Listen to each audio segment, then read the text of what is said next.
Ce soir, on va continuer ce sur quoi nous avons commencé. Nous avons parlé de l'inspiration des Écritures. Nous avons parlé de l'inhérence, infaillibilité des Écritures. Et ce soir, on va peut-être faire, si on peut, les deux autres, l'autorité de la parole et la suffisance de la parole. Alors, ce soir, on va commencer avec la suffisance, puis si on a le temps, on va entrer dans l'autorité qui est un sujet pas mal intéressant aussi. Est-ce qu'on croit que la Bible a l'autorité de nous dicter ce qu'il faut penser, ce qu'il faut croire et la manière d'agir dont nous devons adopter? Très bonne question. Mais on va commencer avec le sujet de la suffisance. Quand vous entendez le mot « suffisant », qu'est-ce qui vous vient à la pensée? Comment? Manque plus rien. Nécessaire. C'est complet. On parle de quelque chose de très important lorsqu'on parle de la suffisance. La suffisance de l'Écriture signifie que l'Écriture a toujours contenu toutes les paroles dont Dieu voulait que son peuple dispose à chaque étape de l'histoire de la rédemption, et également qu'elle contient aujourd'hui tout ce que nous avons besoin d'entendre de la part de Dieu pour être sauvés et pour lui faire confiance et pour lui obéir parfaitement. Ça nous vient du théologien Wayne Grudem.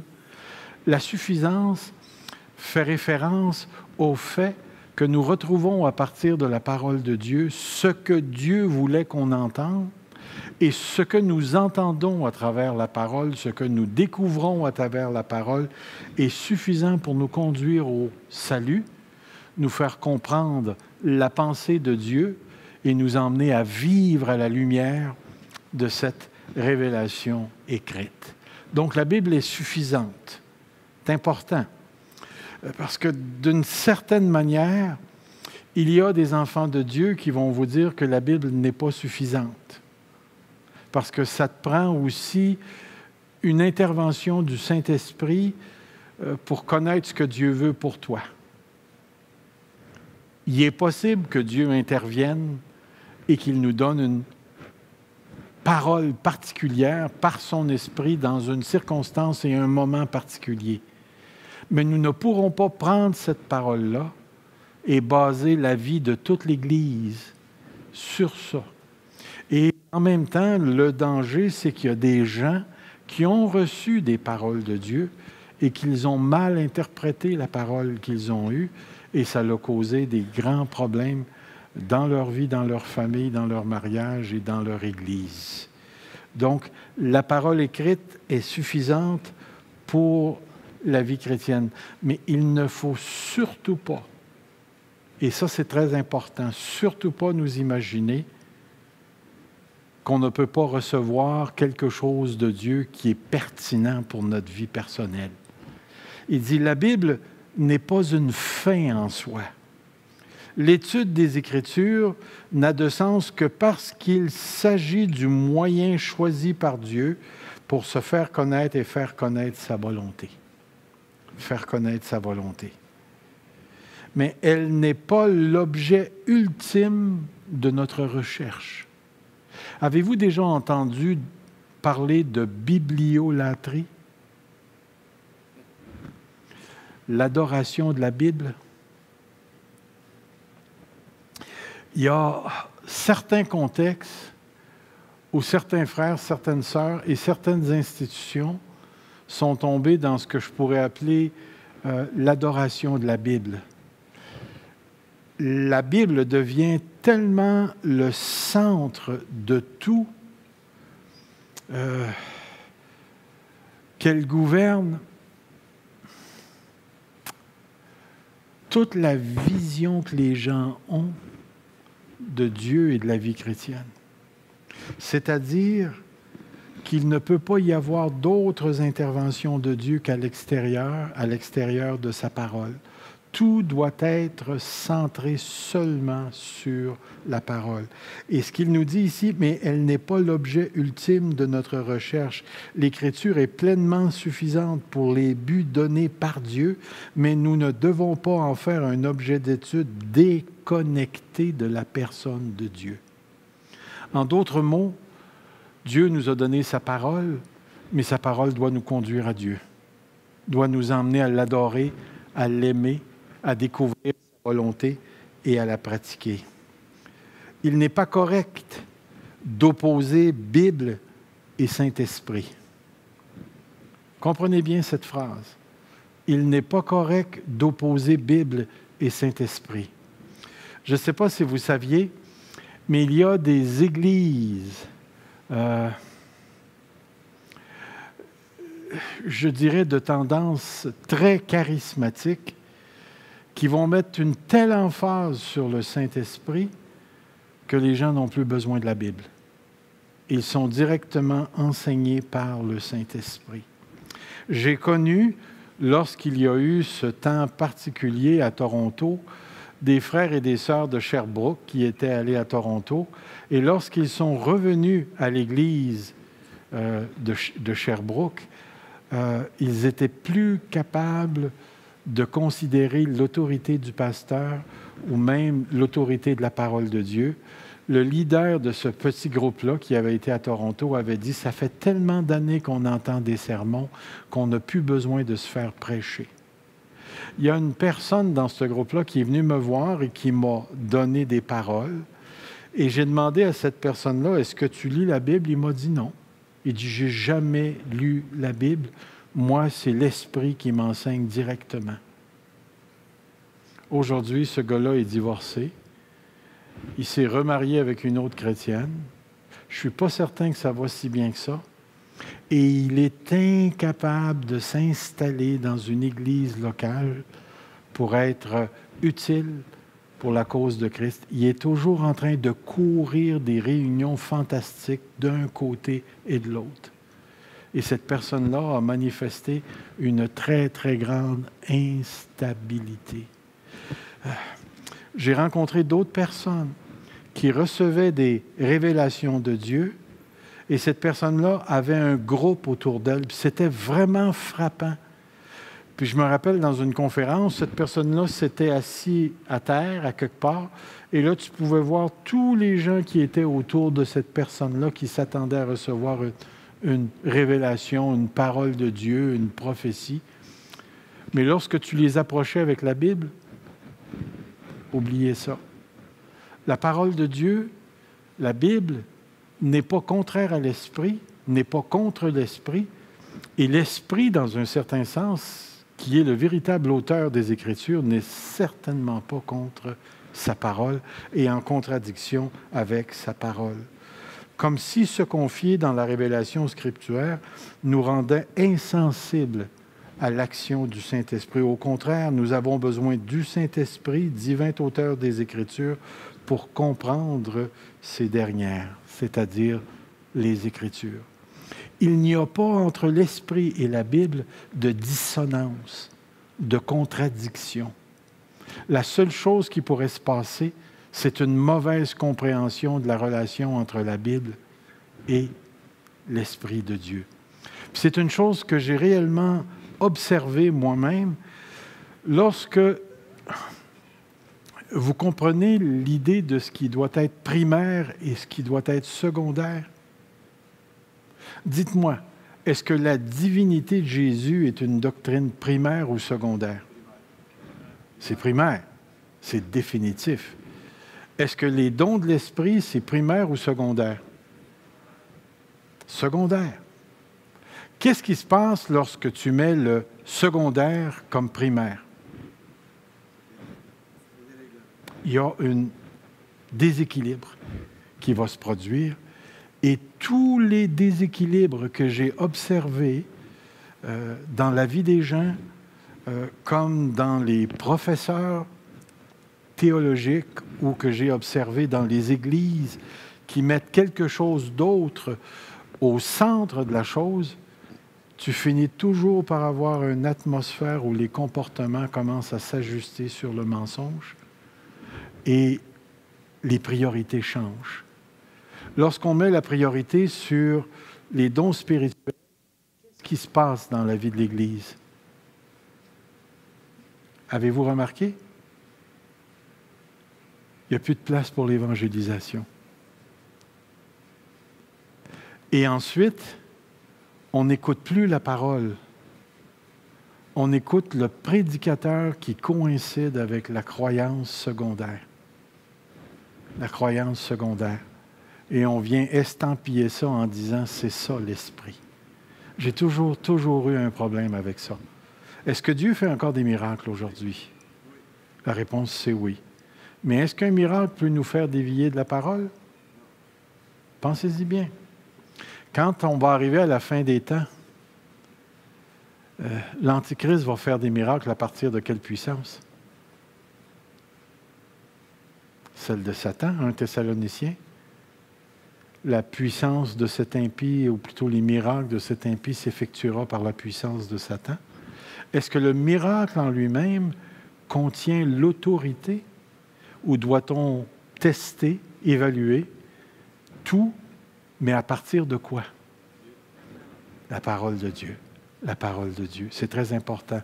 Nous retrouvons 2 lettres très intéressantes dans le Nouveau Testament. Vous avez la lettre de Jude et la lettre de 2e Pierre. Quand vous lisez ces lettres, vous allez voir surtout la lettre de 2e... C'est-tu 2e Pierre ou 1er Pierre ou Jude? En tout cas, une des deux, je pense que c'est Jude, qui va dire qu'il s'est infiltré dans l'Église des gens dont la condamnation est écrite depuis longtemps et qui renie le Maître. Renie le Maître. Ça va loin. Puis là, après ça, quand tu te demandes, oui, mais comment est-ce qu'il renie le Maître? Tu continues à lire et tu vois tous les comportements qu'ils ont adoptés et tu peux déduire à partir de leur comportement les croyances qui les a animés et comment ils se sont détournés de Jésus-Christ. Vous lisez les lettres de Jean, 1 Jean, 2 Jean, 3 Jean, là. Dans ces lettres-là, vous avez des gens qui se sont introduits dans l'Église qui reniaient l'incarnation. Et c'est pour ça que vous allez entendre la phrase « Jésus venu en chair ». Parce qu'il y avait à cette époque une émergence de ce qu'aujourd'hui on comprend être le gnosticisme, qui enseignait que la matière est mauvaise. Alors, ça, c'est de la matière, donc le corps est mauvais. Et le Christ ne pouvait pas s'associer à de la matière mauvaise. Donc, on reniait Jésus comme étant le Christ.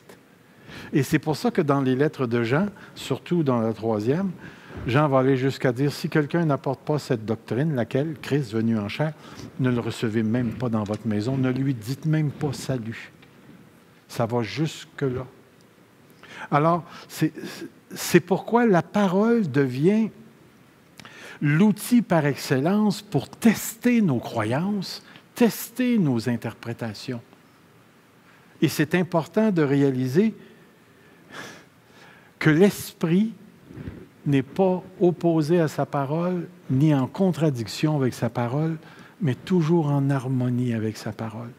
Toujours en harmonie avec sa parole.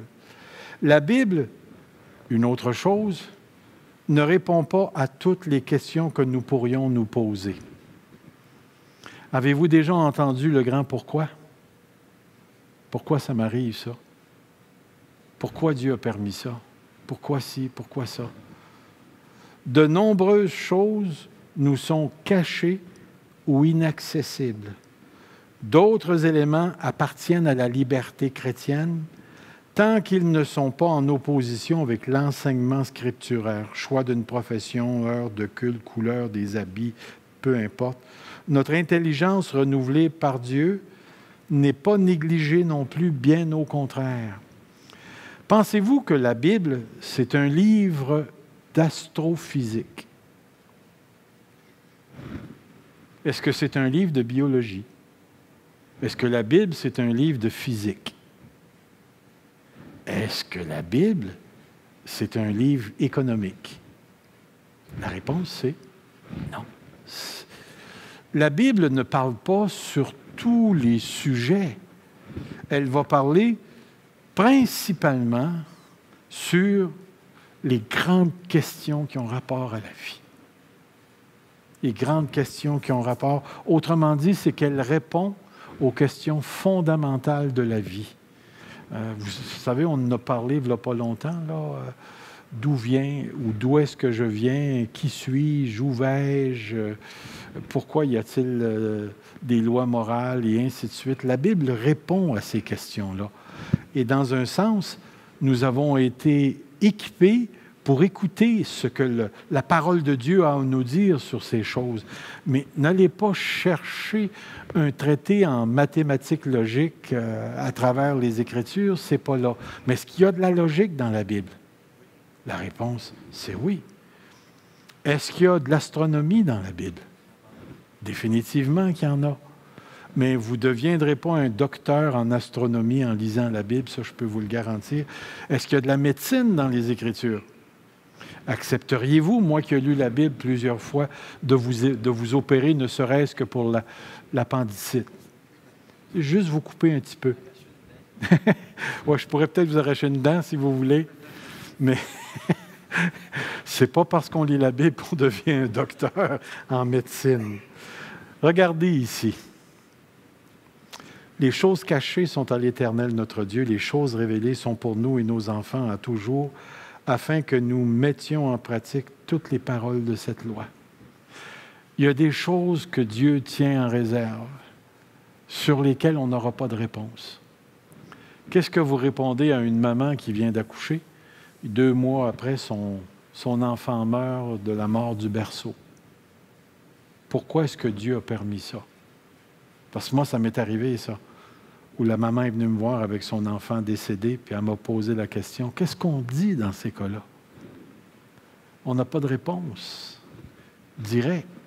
Qu'est-ce qu'on dit dans ces cas-là? Il y a tellement de choses que Dieu cache et que dont ces choses cachées nous sont nécessaires, c'est-à-dire sont nécessaires qu'elles soient cachées pour nous ici. Mais il y a les autres choses que Dieu a révélées qui gouvernent notre compréhension de Dieu et qui sont suffisantes pour faire confiance à Dieu, pour faire confiance à Dieu et à sa parole.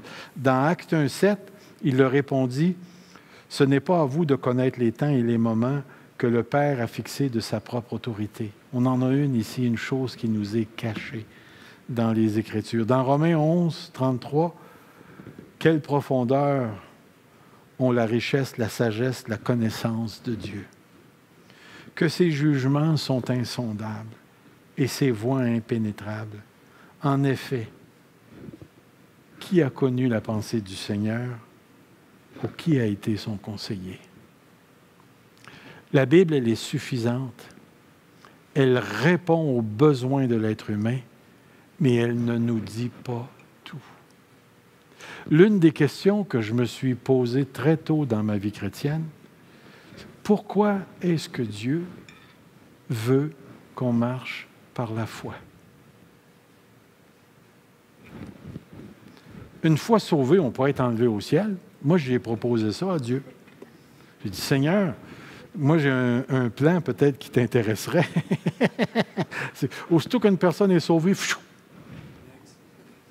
parti.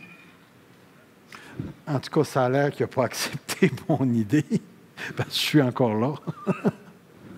Mais quand j'étais dans la crise, ma crise qui m'a coûté 10 ans de ma vie, j'étais tellement en colère contre Dieu, je lui ai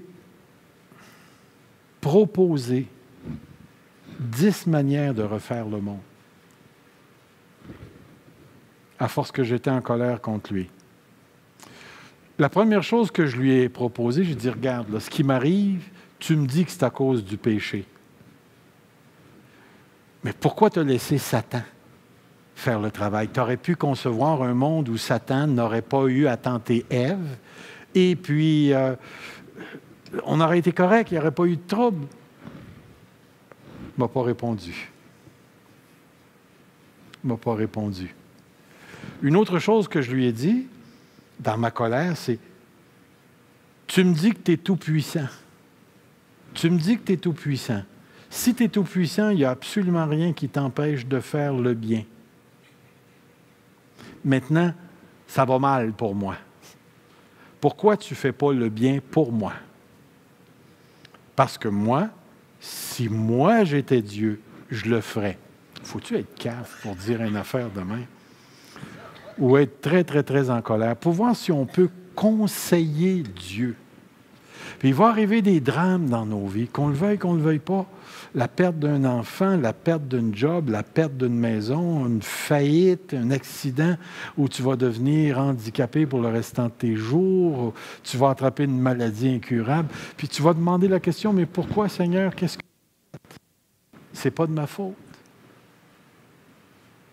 Puis regardez même, Jésus va le dire. Vous rappelez-vous de l'histoire où Jésus raconte que la tour de Siloé avait tombé sur 18 personnes? Puis il n'a pas répondu, il n'a pas donné de réponse, il n'a pas répondu à la question pourquoi ça est arrivé. La seule chose qu'il leur a dit, c'est « Repentez-vous, repentez-vous ». Alors, il faut accepter une donnée qui, selon moi, est fondamentale. Toutes les paroles de Dieu sont justes, correctes et vraies. Toutes les paroles de Dieu sont vraies. Et est-ce que c'est parce que Dieu ne répond pas à ma question que la Bible va cesser d'être ce qu'elle est, la parole de Dieu? Un des textes que Dieu s'est servi profondément pour me rentrer dedans, c'est un des textes dans les chapitres de Job où, comment est-ce qu'il s'appelle? Élihu. Après les 3 amis de Job là, qui ont parlé, Élihu va se mettre à parler. Puis il va dire à Job, dans mes propres mots, « Fais attention, là, tu parles en cave, en insensé. » Il va lui dire, « C'est impossible que Dieu soit injuste. » C'est une impossibilité. Puis c'est une thèse qu'il pose et qu'il va défendre dans son discours envers Job. Puis là, après ça, il va parler de ce que Dieu fait. Puis après ça, il va parler de la connaissance de Dieu. C'est impossible que Dieu ne soit pas au courant de ta situation. Et là, il va terminer sans expliquer quoi que ce soit. Il va dire, ta cause est devant Dieu, attends-le. Parce que Job se vantait, lui, il se disait, si seulement je pouvais me présenter, je plaiderais ma cause, puis il verrait que je suis juste, puis que ainsi de suite. Et là, Élihu lui a parlé, puis il lui a dit, tais-toi. Ta cause est devant Dieu, et attends-le. Attends-le. C'est impossible que Dieu nous mente. Selon la parole de Dieu, c'est impossible qu'il ne pense pas à nous. C'est impossible, même dans les souffrances les plus terribles, que Dieu ne soit pas au courant de ce qui se passe avec nous. Mais comme on a lu tout à l'heure, quelle profondeur ont la richesse, la sagesse et la connaissance de Dieu.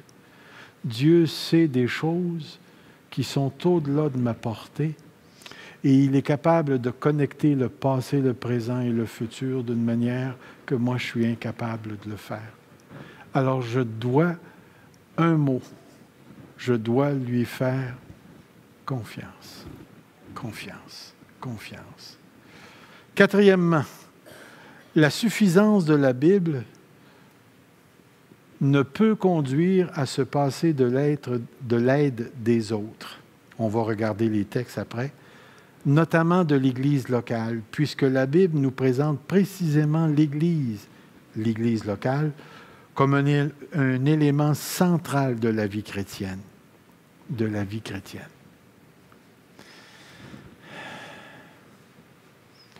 Est-ce que je peux interpréter la Bible tout seul?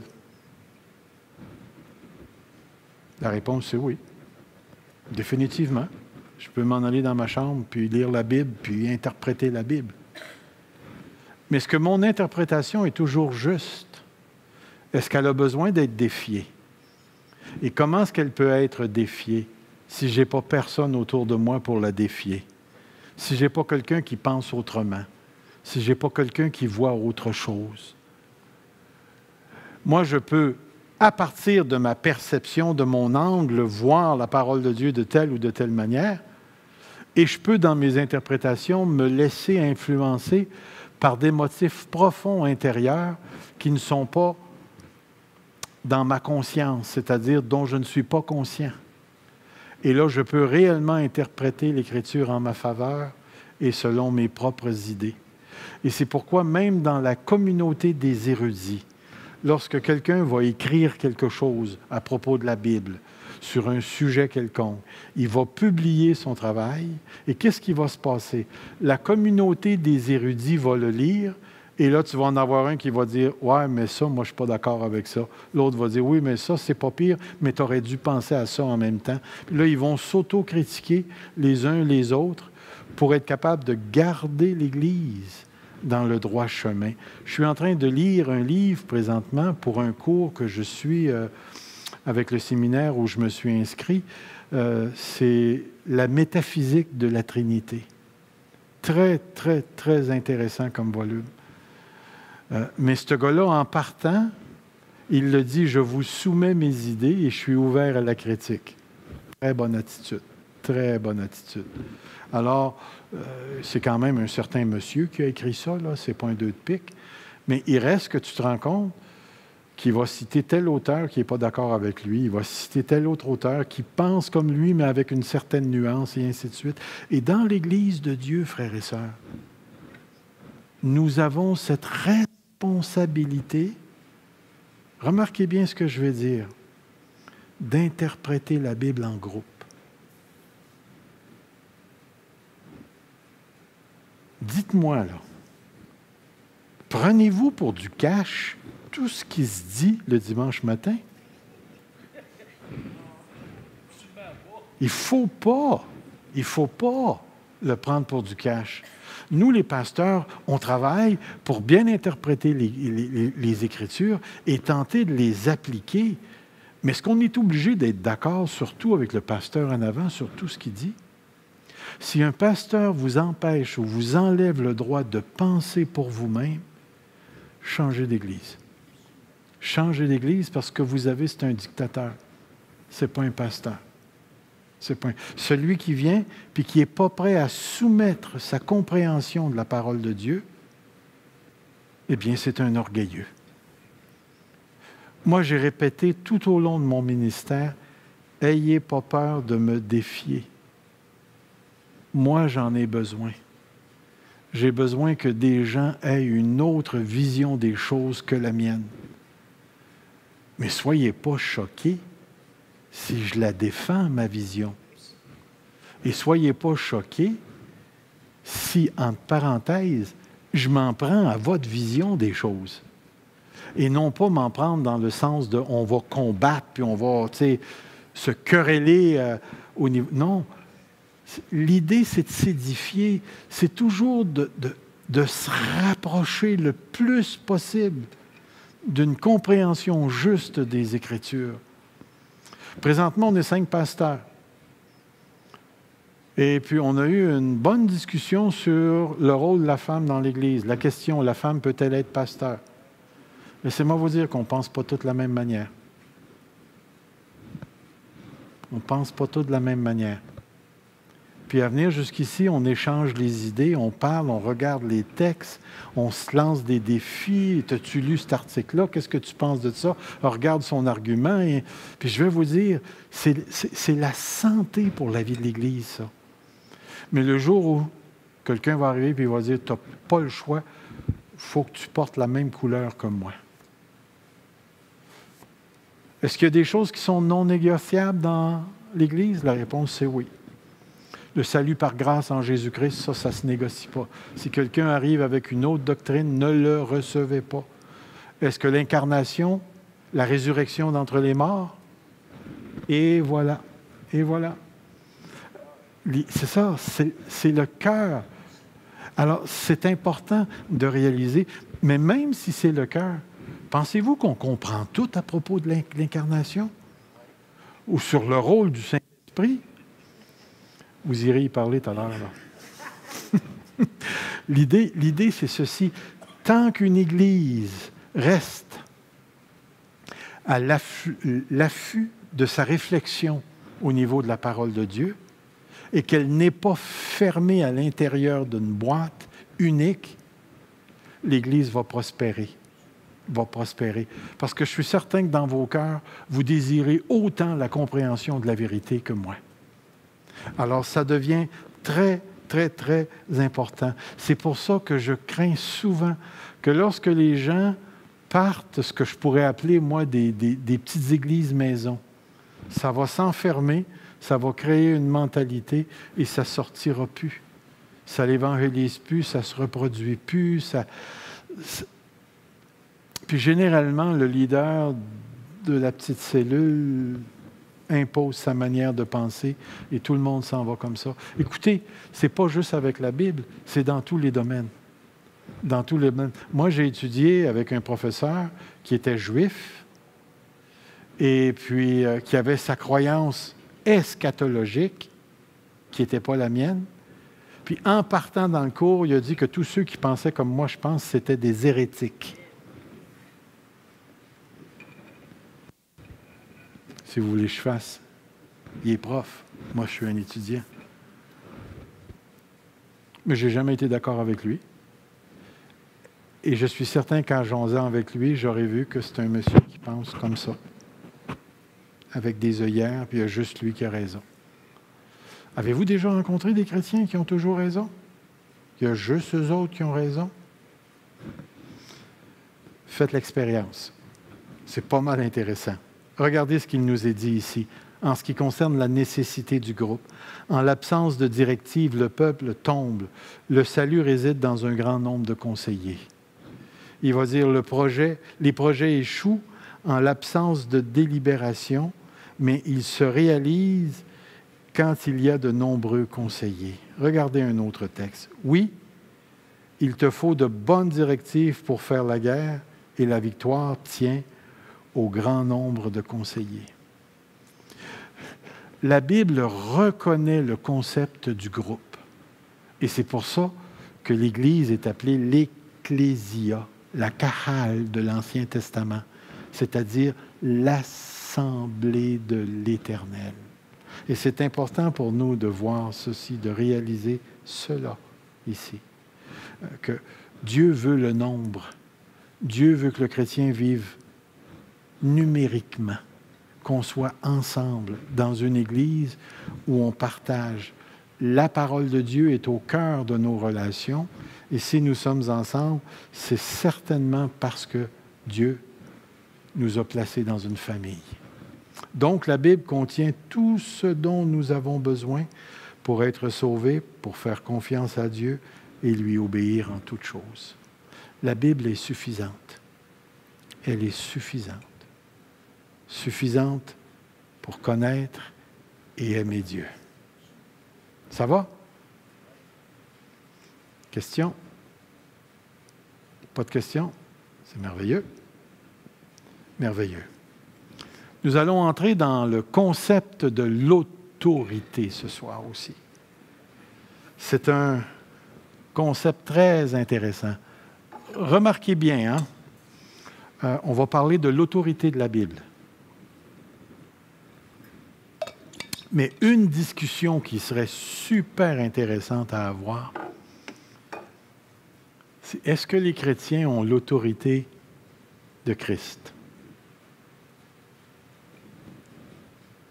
Ça serait une super de bonne discussion à avoir.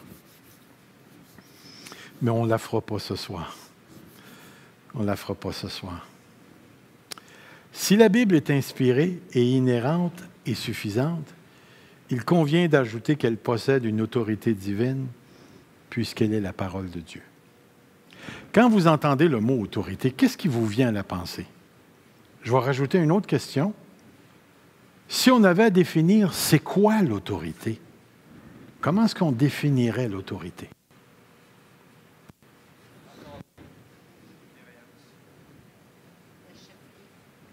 vous mentionnez des mots importants, mais vous ne me donnez pas une définition de l'autorité. C'est quoi l'autorité? Oui?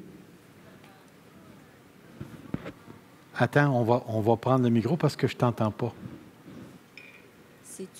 C'est-tu comme une commission, un mandat? Une commission, un mandat?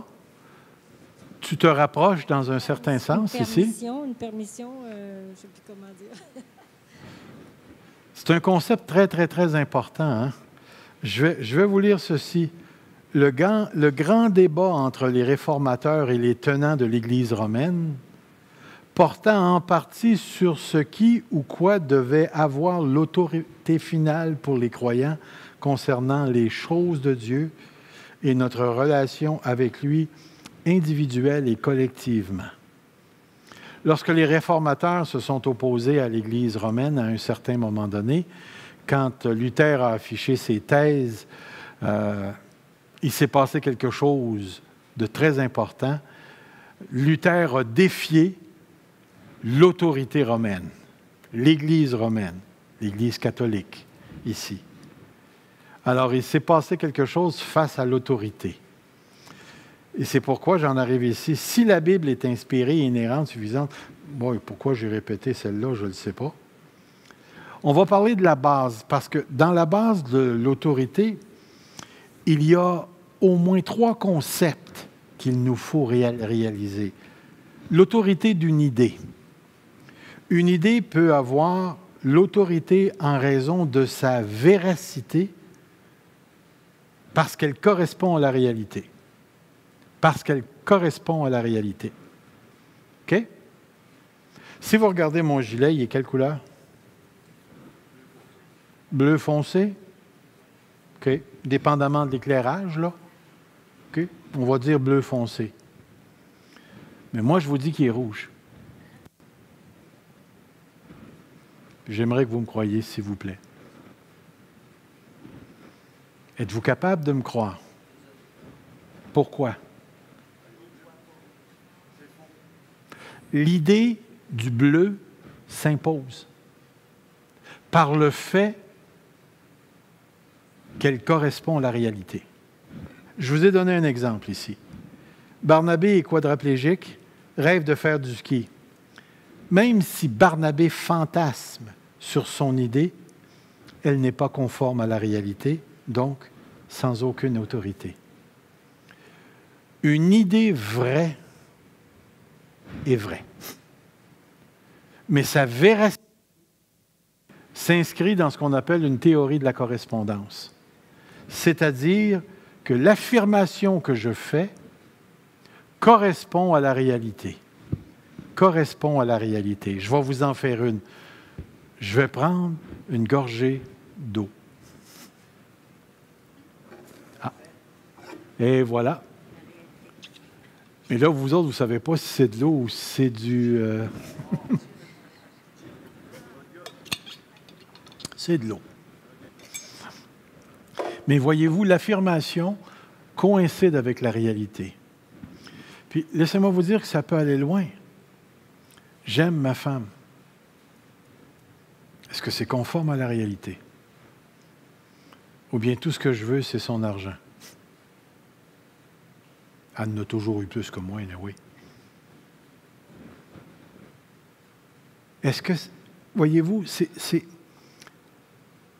que cette correspondance à la réalité peut entrer dans les détails psychologiques, émotionnels, physiques, économiques. Lorsque la vérité correspond, l'énoncé est vrai, parce qu'elle correspond à la réalité. Il y a aussi l'autorité d'une personne ou d'une institution qui relève de la position qui, par nature, est une position d'autorité. Le gouvernement, la police, les parents par rapport aux enfants. Cette position ou ce type d'autorité n'est pas nécessairement rattaché à la vérité. Là, je vous donne, car un pouvoir peut imposer une mauvaise idée, comme l'avortement. Ça a été voté en chambre maintenant, mais l'avortement, c'est contraire à la parole de Dieu. Ou un mensonge racial. Hitler puis la race aryenne comme étant la race la plus supérieure au monde. Une position d'autorité ne veut pas nécessairement dire correspondance à la réalité, parce que l'autorité peut vous vendre des mensonges, comme ils ont fait avec les mariages gays, avec la destruction de la famille, avec n'importe quoi, là, qu'on vote par rapport aux soi-disant libertés, la charte des libertés des gens, et ainsi de suite. Même sur le plan religieux, le pape est une autorité. Il peut affirmer bien des choses avec lesquelles on ne se soumettra jamais à ça, mais ça ne veut pas dire qu'il ne l'affirmera pas. Sa position d'autorité fait en sorte qu'il est capable d'affirmer des choses. Est-ce que moi, je suis en position d'autorité dans l'Église? Oui, définitivement. Mais je pourrais être un menteur, puis être en position d'autorité. Avez-vous un exemple dans la Bible d'une personne qui est en position d'autorité? 3e lettre de Jean. Démétrie, qui refusait de recevoir même les apôtres. Parce qu'il était en position d'autorité, les apôtres ne pouvaient pas s'approcher de l'Église. Hey, c'est sérieux, cela, rejeter les apôtres. Alors, il y a ce qu'on pourrait appeler correspondance au niveau de l'idée et de la réalité, mais l'autorité aussi est associée à la position ou à l'institution qui transporte en elle-même une position d'autorité. Quand la police te donne un ticket, tu es bien libre de ne pas le payer si tu veux, mais ça s'en va sur ton dossier parce que c'est lui qui a l'autorité. Une troisième chose, c'est que l'autorité, c'est aussi la capacité de coercition, c'est-à-dire pouvoir de contraindre quelqu'un à faire ce que je veux. Il y avait un dicton qui était utilisé par Al Capone qui disait « On obtient beaucoup avec un sourire, mais on obtient plus avec un sourire et un revolver. » C'est vrai dans un sens. C'est la vérité. Mais l'idée ici, c'est que c'est une capacité d'imposer sa volonté et de la réaliser. Quand mon garçon avait 3 ans, je pouvais le prendre, le lever, le mettre dans sa chambre et lui dire « Tu ne sortiras pas de là ». Maintenant, il a 38 ans, 6 pieds 2, 200 coquilles. Il a la capacité de prendre son père et de le mettre dans la chambre. Vous voyez l'idée? Je ne peux plus imposer ma volonté et ainsi de suite. Donc, ça devient important de réaliser que ces 3 éléments sont importants, c'est-à-dire, lorsqu'on les applique à Dieu, on a un portrait du concept de l'autorité. Dieu est le seul Dieu, il est tout-puissant, aucun Dieu, gouvernement, institution ou individu ne peut lui dicter ou lui imposer sa propre volonté. Donc Dieu est suprême, il est souverain. Par nature, Dieu est sans compétition. Il est donc le seul de sa catégorie à posséder un pouvoir absolu de coercition. Quand on va arriver à la fin et que Dieu va juger, puis qu'il va nommer le nom d'une personne, et qu'il va pointer son doigt vers l'enfer, qu'est-ce que cette personne-là va pouvoir faire? Absolument rien. Pourquoi? Dieu est absolu. Dieu fait ce qu'il veut. De plus, sa parole est toujours vraie. Donc, il y a toujours correspondance. C'est-à-dire, même, c'est difficile à dire, correspondance entre la parole de Dieu et la réalité, parce que Dieu est la réalité. C'est lui qui impose la correspondance entre les choses. Alors, Dieu est la vérité. Alors, c'est tout à fait évident que Dieu est à la fois l'institution, si on peut le dire, qu'il est en lui-même une personne d'autorité, que sa parole est toujours vraie et qu'il a la puissance d'imposer sa volonté. D'ailleurs, on le voit, vous vous rappelez du début du livre de Job? Lorsqu'il va dire à Satan, touche à son corps, mais touche pas à sa vie. Satan n'a jamais été capable et n'aurait jamais été capable de tuer Job parce que Dieu avait l'autorité sur le démon. Il avait le pouvoir d'imposer les limites que lui voulait. Puis c'est la même chose avec nous, hein? Avec nous. Dieu impose ce qu'il juge être le meilleur pour nous, tout en respectant les structures dans lesquelles il nous a créés. Alors, ce concept de l'autorité est un concept très, très important. Mais lorsqu'on parle de la Bible et qu'on dit que la Bible est l'autorité, de quoi parlons-nous? La Bible n'est pas Dieu. En plus de ça, est-ce qu'on peut s'opposer à la Bible? Lui résister? La déchirer? La brûler? N'en faire fi? Se foutre complètement de ses commandements? De son orientation?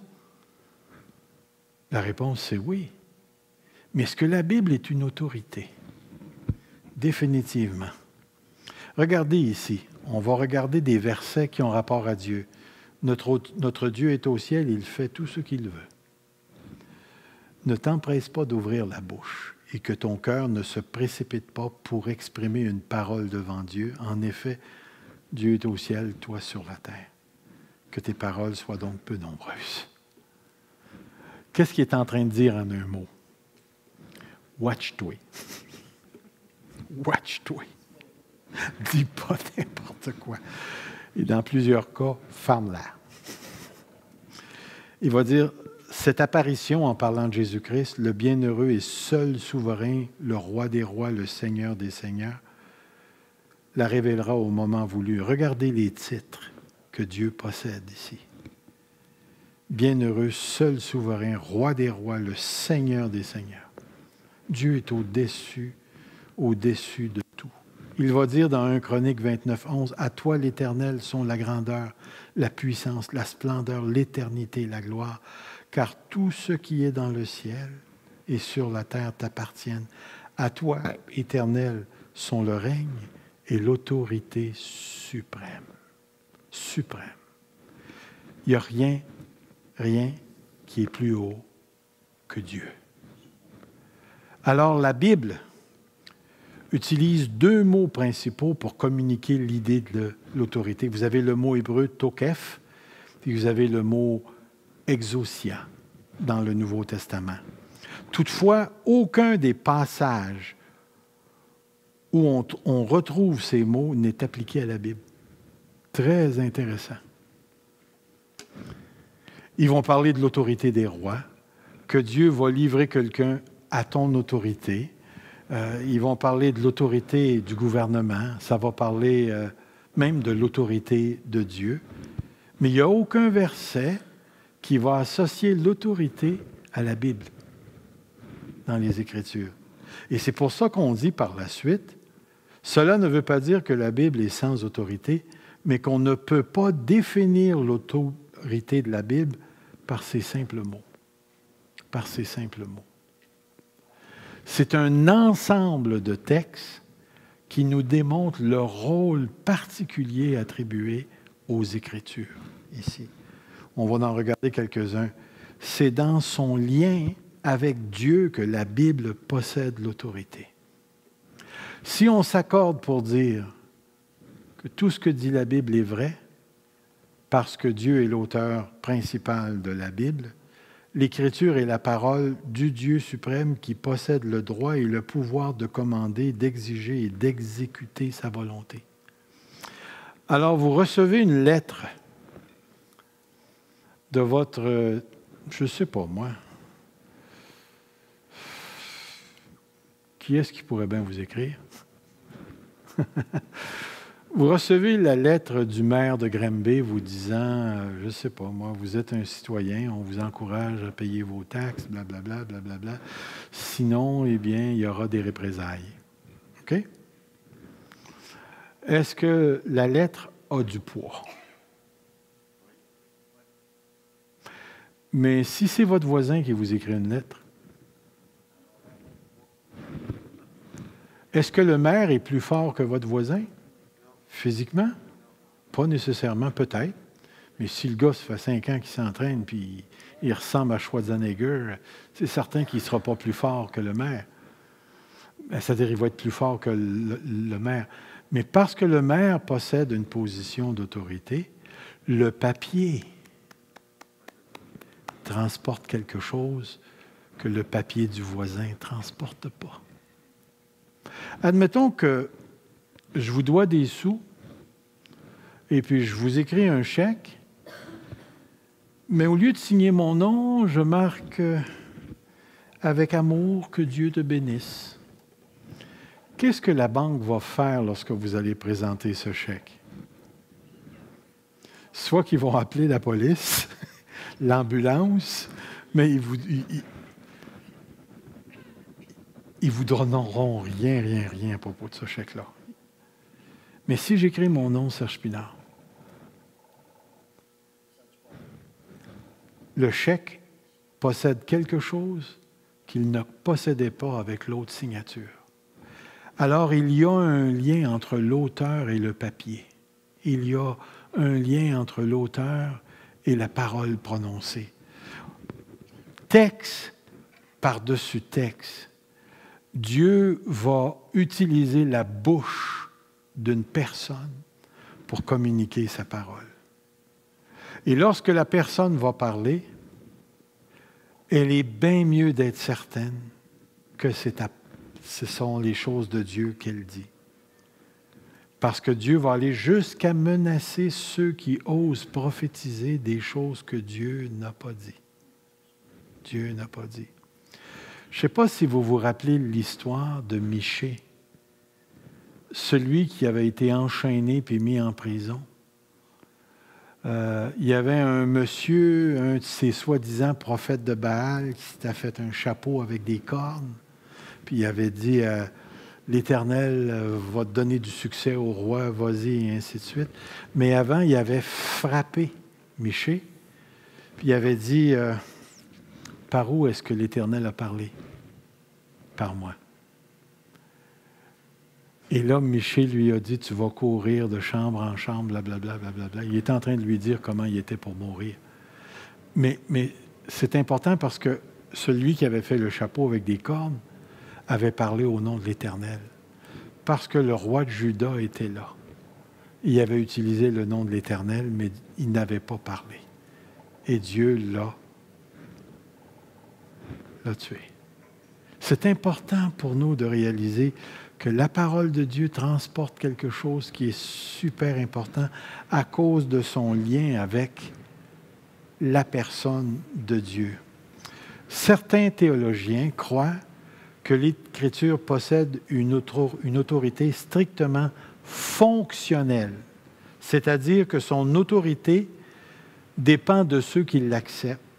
En d'autres mots, c'est l'être humain qui confère à la Bible son autorité. Prenez le temps de lire ça, parce que ce n'est pas vrai, là. Est-ce que c'est parce que moi, je me soumets à la Bible que je donne à la Bible l'autorité? Quand un incroyant refuse la parole de Dieu, ça change-tu quelque chose à la parole de Dieu? Ça reste la parole de Dieu, que tu l'acceptes ou pas. La Bible joue un rôle fonctionnel, mais pas celui dont moi je lui donne l'autorité. Définitivement. La pensée évangélique soutient que si la Bible est inspirée et inhérente, son autorité est inhérente. Elle appartient à la nature même des Écritures. En raison de son origine, soufflée par Dieu, elle est investie de l'autorité du souffleur et ne dépend pas de la subjectivité humaine. Ce n'est pas moi qui donne à la Bible son autorité. C'est pourquoi je vais souvent poser le geste, souvent, quand je vais jaser avec les gens, je vais prendre la Bible puis je vais la mettre au-dessus de ma tête. Là, c'est mon iPad, mais la Bible est dedans. OK? Pourquoi est-ce que je fais ça? Puis je ne la mettrai pas ici.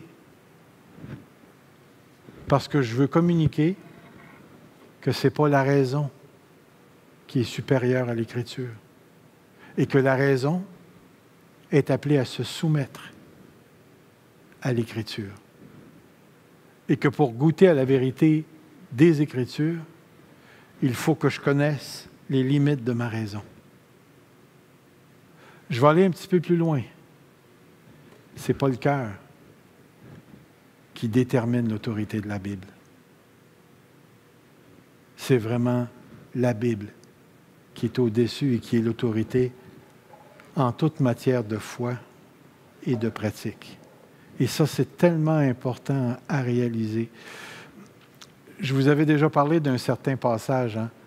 Si ton frère a quelque chose contre toi, laisse là ton offrande et va te réconcilier. Oui, mais je ne le sens pas. C'est pas ça qui détermine. C'est ça ici. C'est la parole de Dieu. Je n'ai pas à obéir à ça. Je dois obéir à ça ici. Je vais aller même plus loin que ça. Ce n'est pas les prophètes modernes ou le don de prophétie qui doit guider ma vie.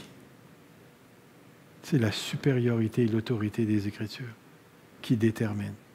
Est-ce que ça veut dire que je néglige, que je rejette ou quoi que ce soit? Non. Ça veut tout simplement dire que la Bible, à cause de son lien avec Dieu, elle possède une autorité qui est incrustée dans sa nature.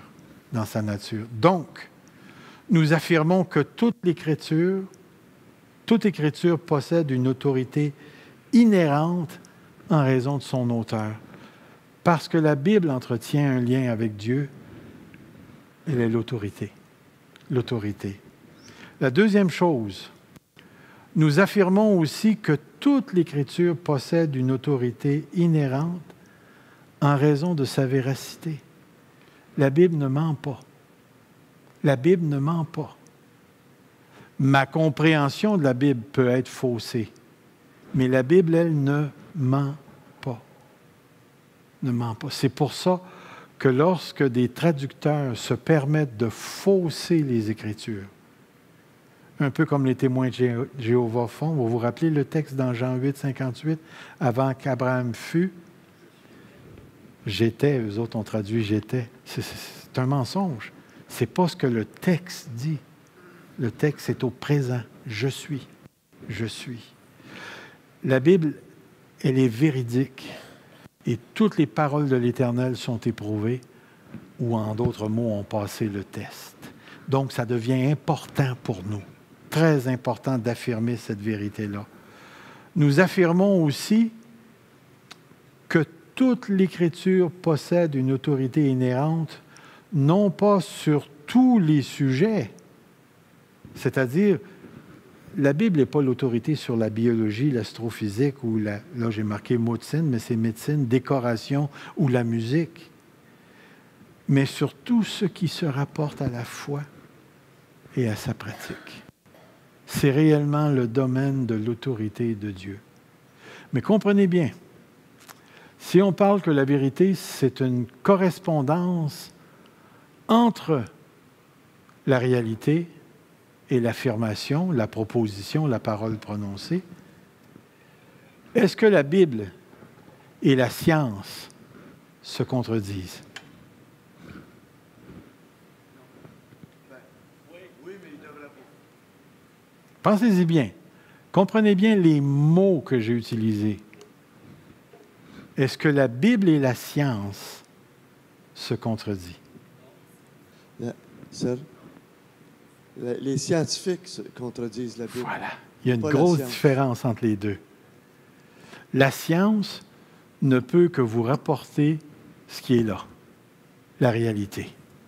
La science, c'est une approche empirique. C'est-à-dire, elle va étudier les molécules, elle va étudier l'atome, et ainsi de suite. Mais la science n'interprète pas ces choses-là. Ce sont les scientifiques qui interprètent. La Bible ne te dit pas que l'homme descend du singe. C'est-à-dire, excuse-moi, la science ne te dit pas que l'homme descend du singe, même si certains d'entre nous aiment les bananes. On ne descend pas du singe, mais ce sont les scientifiques qui vont interpréter les données selon une mentalité naturaliste, c'est-à-dire une mentalité où Dieu n'en fait pas partie. Tandis que les scientifiques chrétiens vont interpréter le même donné à partir d'une autre paire de lunettes, où Dieu est impliqué, Dieu est inclus et est perçu. Donc, ce n'est pas la science en tant que telle, c'est les scientifiques et leur paire de lunettes qui font en sorte qu'ils vont tirer des conclusions qui sont d'ordre métaphysique, c'est-à-dire qui vont interpréter la réalité. Mais comme n'importe qui, qu'il soit chrétien ou pas, nous ne sommes jamais neutres dans notre interprétation des Écritures. Moi, je vais toujours interpréter la réalité en incluant Dieu. Dieu fait partie de ma paire de lunettes et quand je regarde l'univers, moi, je vois la création. Tandis qu'un athée scientifique voit l'éternité de la matière. La matière a toujours existé. Moi, parce que je suis un enfant de Dieu, je vois la création. Je vois l'origine comme étant un acte de Dieu. On appelle ça ex nihilo. Dieu a tout créé à partir de rien. Alors, gardez bien ça à la pensée. La parole de Dieu possède une autorité parce qu'elle est rattachée d'une manière qu'aucun autre livre est rattaché à Dieu. Et c'est pourquoi on ne peut pas remplacer la Bible par une autre chose. Avez-vous déjà jasé avec des Mormons? Certains Mormons vont utiliser un passage dans le livre d'Ézéchiel où ils vont dire le bois de Joseph, puis eux autres interprètent ça Joseph Smith, le livre des Mormons, et le bois de Judas, donc la Bible, Dieu va les réunir ensemble. C'est bien de valeur, mais c'est une très mauvaise exégèse des textes pour voir si le prophète, dans le temps d'Ézéchiel, avait vu les Mormons dans le futur. Là, ça, c'est vraiment tiré par les cheveux. Et c'est tellement important pour nous de réaliser ces choses-là. Alors, je pense qu'on arrive à certains textes qui vont nous démontrer la vérité de ce qu'on vient de dire. Il va dire, ne croyez pas que je sois venu abolir la loi ou les prophètes. Je suis venu non pour abolir, mais pour accomplir. En effet, je vous le dis en vérité, tant que le ciel et la terre n'auront pas disparu, pas une seule lettre, ni un seul trait de lettre ne disparaîtra de la loi avant que tout ne soit arrivé, tout se soit accompli. Remarquez l'importance que Jésus affirme en ce qui concerne les Écritures. Dans l'autre texte, Jean 10, 35, « S'il est vrai qu'elle a appelé Dieu ceux à qui la parole de Dieu a été adressée, » puis regardez la dernière phrase, « Si l'Écriture ne peut être annulée. » Si l'Écriture... Il faut regarder le contexte ici parce qu'on accusait Jésus de se faire lui-même Dieu parce qu'il s'appelait le Fils de Dieu. Là, ils ont voulu le lapider, et ainsi de suite. Et Jésus leur donne une partie d'argument ici. Mais c'est la dernière phrase. Si l'Écriture ne peut être annulée. L'Écriture possède dans sa nature même l'autorité de l'auteur. Lorsque la Bible se présente, c'est toute l'autorité du Dieu souverain qui parle, par la parole. D'où vient l'importance pour nous de réaliser le privilège que nous avons d'avoir la Bible. Et aujourd'hui, on l'a numérisée, on peut la traîner sur nos téléphones, sur nos montres, on peut la traîner dans un iPad. Puis en plus de ça, avec la technologie, je peux avoir le grec et l'hébreu, le texte français, anglais, je peux avoir le russe, je peux tout avoir. On est vraiment privilégié ici. En passant, je lis rarement la Bible en russe. En passant. C'est pas pour rien que Dieu nous a donné une parole écrite et pas une vidéo. Dieu nous a donné une parole qui a passé à travers toutes les générations, qui ont eu à traduire la parole de Dieu dans leur langue, la comprendre, la disséminer, l'évangéliser, l'interpréter, la théologiser, même la philosopher. La parole de Dieu, c'est Dieu qui nous parle. Mais comprenez bien, la Bible n'est pas Dieu. Quand vous allez arriver au ciel, vous n'aurez pas l'évangile de Jean à la porte quand vous allez entrer. Peut-être la lettre aux Romains, mais pas l'évangile de Matthieu. Vous comprenez? Mais durant le temps de notre pèlerinage sur la terre, prions pour que notre Église reste attachée à la parole de Dieu et qu'elle soit consacrée à un mouvement constant de compréhension juste et correcte de la parole de Dieu. C'est pour ça qu'on encourage les chrétiens à étudier, à lire la Bible, à écouter des prédications. On les encourage parce qu'on sait que la parole de Dieu ne retourne pas à Dieu sans avoir fait ce qu'elle est supposée produire. Alors, dans un sens, on ferme une boucle ce soir. La parole de Dieu est inspirée. C'est quoi l'autre? Elle est inhérente, sans erreur. Elle est suffisante pour tout ce qui a rapport à Dieu et ce qui a rapport à la vie. Et elle possède une autorité qui fait en sorte que la manière dont on manipule les Écritures va déterminer jusqu'à un certain point la nature de notre relation avec Dieu. Et c'est très important. Très, très, très important.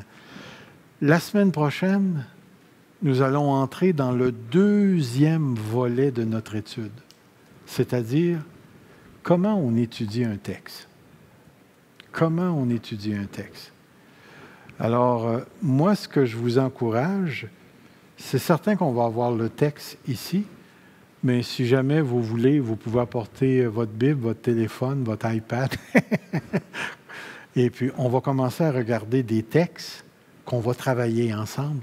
Puis, on va sortir des principes et aussi des outils d'étude. Je vous laisse ce soir avec une question dont on ne répondra pas ce soir, mais on va commencer par cette question-là la semaine prochaine. Quelle est la différence entre lire la Bible et étudier la Bible? Réfléchissez à ça cette semaine. Quelle est la différence entre lire la Bible et étudier la Bible? Ça vous va? Alors, on s'arrête ici pour ce soir. Que le Seigneur nous bénisse ensemble.